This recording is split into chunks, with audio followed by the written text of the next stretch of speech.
champ de bataille.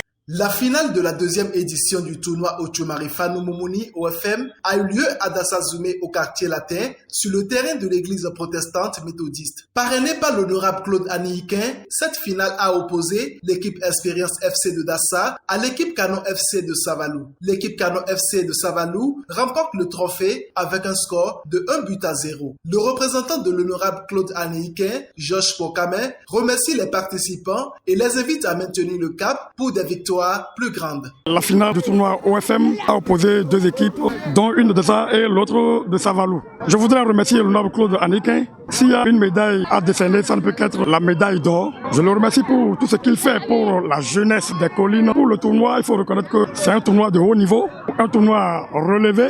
Nous sommes à la deuxième édition et cette édition a connu des équipes qui sont venues d'autres communes, en l'occurrence la commune de Savalou, qui vient de partir avec le trophée. Et j'ai suivi un match plaisant, un beau football. Le porte-parole du tournoi est fier de l'organisation et adresse ses sincères remerciements à l'endroit du parrain pour son accompagnement renouvelé. Nous sommes à la finale où il y a eu deux équipes, Canon FC de Savalou qui a affronté Expérience FC de Dassa, victoire de Canon FC.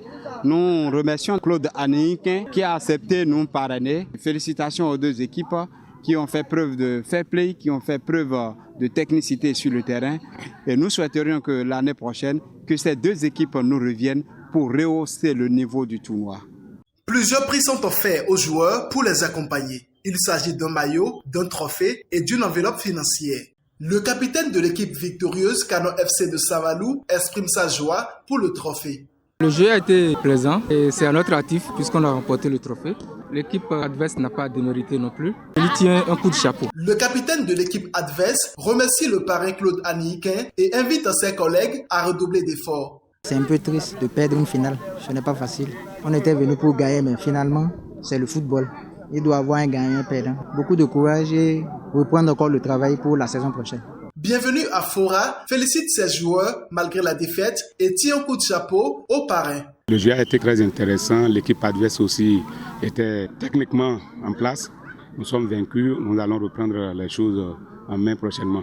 Je tiens à remercier le promoteur qui ne cesse d'égayer le peuple d'Acha à travers ce geste symbolique qu'il fait chaque année. Donc ce n'est pas donné à n'importe qui, je lui tiens un coup de chapeau. Les participants à cette finale n'ont pas manqué d'exprimer leurs sentiments. Les deux équipes n'ont pas démérité et le jeu a été spectaculaire et j'ai apprécié quand même. Je dirais tout simplement à l'équipe de Canon, belle prestation et un break tactique de jeu. Quant à Espérance, je dirais seulement que la victoire n'a pas été seulement de leur côté, mais ils n'ont pas quand même démérité. Ils ont produit un bon football, ça manque un petit chose. Et comme on le dit dans un jeu, il y a toujours un gagnant et un perdant. C'est désormais clair et connu de tous que le niveau du football dans le département des collines s'agrandit et le parrain Claude Anihiquin reste engagé dans cette lutte qu'est de révéler le sport à la base.